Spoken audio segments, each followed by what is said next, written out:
હાલમાં ગુજરાત ભાજપના ધારાસભ્યો અને સાંસદો માટે સદસ્યતા અભિયાન માથાનો દુખાવો બની ગયું છે, કારણ કે ભાજપ હાઈકમાન્ડ 2 કરોડ સદસ્યો બનાવવા માટે આપેલા ટાર્ગેટમાં ગુજરાત ભાજપ નિષ્ફળ ગઈ છે અને તે નિષ્ફળતાનો દોષનો ટોપલો હવે ભાજપ મહિલા મોરચા પર થોપવાનું કાર્ય કરી રહી છે. નમસ્કાર, ન્યૂઝ રૂમની સાથે હું છું મિક્ષુ ઠક્કર. 2 સપ્ટેમ્બરના રોજ ભાજપ દ્વારા સદસ્યતા અભિયાનની શરૂઆત કરવામાં આવી હતી અને આ સદસ્યતા અભિયાનના કાર્યક્રમમાં પ્રદેશ પ્રમુખ સી.આર. પાટીલે ઊંચા અવાજે કહ્યું હતું કે ગુજરાત સદસ્યો બનાવવામાં ઉત્તર પ્રદેશ કરતાં પણ આગળ રહેશે. જેમાં હાલમાં બીજેપી હાઈકમાન્ડે 2 કરોડ સદસ્યો બનાવવા માટેનો ટાર્ગેટ ગુજરાતમાં આપ્યો હતો, પરંતુ હાલમાં ટાર્ગેટનું 50% પણ નથી જોવા મળ્યું, એટલે કે ટાર્ગેટનું સુરસુર્યું ઉડી ગયું તેવા દ્રશ્યો સર્જાયા છે. જેમાં ગુજરાત ભાજપ ટાર્ગેટ આપ્યાના 50% સદસ્યો પણ ન બનાવી શકી અને તેના કારણે પ્રદેશ પ્રમુખ સી.આર. પાટીલ સતત પક્ષના ધારાસભ્યો અને સાંસદોની મીટિંગ યોજી રહ્યા છે અને અભિયાનની સમીક્ષા કરી રહ્યા છે. અને વચ્ચે તો એવા સમાચાર પણ આવ્યા હતા કે સી.આર. પાટીલે સદસ્યો ન બનવા પાછળ સત્તાધીશોનો ઉધડો પણ લઈ લીધો હતો. અને અહીંયા બીજી બાજુ વડોદરા ભાજપના ધારાસભ્ય યોગેશ પટેલનો સદસ્યતા અભિયાન અંગેનો એક વિડીયો ખૂબ જ વાયરલ થઈ રહ્યો છે. તો પહેલા ચાલો એ વિડીયો સાંભળી લઈએ. સૌથી ઓછા તો બહેનોને 50% સીટો જ હોય છે ને 10% તો મારા સભ્ય થયા છે. 10% કે 8%?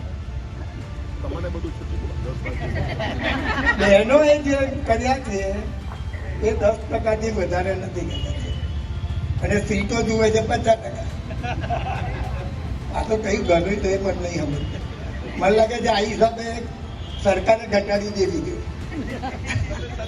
સીટો ઘટાડવી તમે સરકારમાં છો એટલે મારે રજૂઆત કરવી પડશે. જો બહેનો સભ્ય ના કરે એટલે ખાલી ઇલેક્શન માટે 50% સીટો લઈ જાય એ વ્યાજબી બી નથી.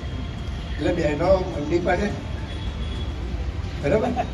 આપણે વિડીયોમાં સાંભળ્યું કે યોગેશ પટેલ સ્પષ્ટ કહી રહ્યા છે કે ભાજપનો મહિલા મોરચો સદસ્યો બનાવવામાં નિષ્ફળ દેખાઈ રહ્યો હતો અને તેમણે મહિલા મોરચા પર આરોપ લગાવતા કહ્યું કે મહિલાઓને 50% અનામત જોઈએ છે, જ્યારે તેમનું કામ તો માત્ર 10% જ બોલી રહ્યું છે. એટલે કે સદસ્યતા અભિયાનમાં સભ્યો બનાવવામાં મહિલા મોરચાએ કોઈ જ કાર્ય નથી કર્યું. હવે મહત્વની વાત તો એ છે કે યોગેશભાઈએ આ નિવેદન આપતા પહેલા તેમણે ભાજપને જ એક પ્રશ્ન કરવો જોઈએ કે ભાઈ, ગુજરાત મૂળ ભાજપનું ગઢ છે. 182માંથી 156 ધારાસભ્યો છે, 26 લોકસભામાંથી 25 લોકસભાની બેઠકો છે, છતાંય ભાજપ એક પ્રાથમિક સદસ્યો બનાવવામાં નિષ્ફળ છે.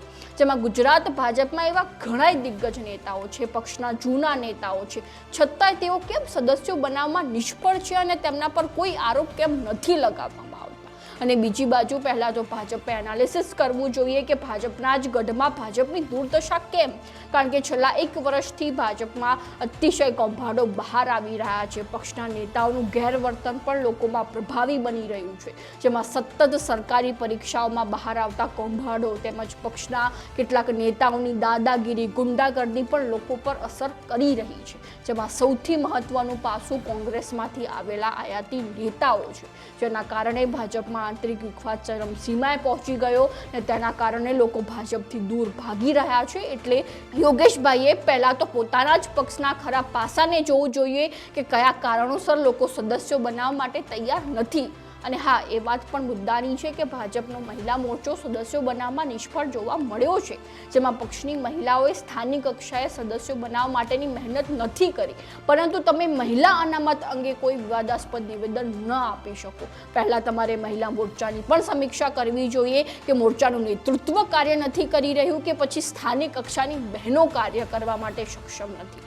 જોકે ભાજપના નેતાઓનો હંમેશાથી નિયમ જ રહ્યો છે કે દોષનો ટોપલો તો અન્ય કોઈ વ્યક્તિ પર ઢોળવામાં આવે, પરંતુ તમારે પહેલા તમારી જ ભૂલનું એનાલિસિસ કરવું પડશે કે અમારા કયા ખરાબ પાસા છે જેના કારણે અમારાથી એક સદસ્યો પણ નથી બની રહ્યા. અને તેનું એનાલિસિસ જો તમે કરશો તો તમારે લોકોને હાથ જોડીને સદસ્યો નહીં બનાવવા પડે.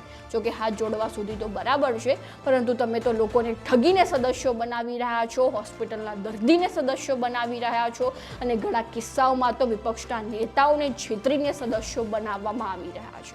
એટલે કે પહેલા પક્ષના કાર્યોની સમીક્ષા કરો અને ત્યારબાદ જ કોઈના પર દોષનો ટોપલો ઢોળવાનું કાર્ય કરો. તો આવી જ નવી માહિતીને જાણવા માટે ફોલો કરતા રહો ન્યૂઝ રૂમ.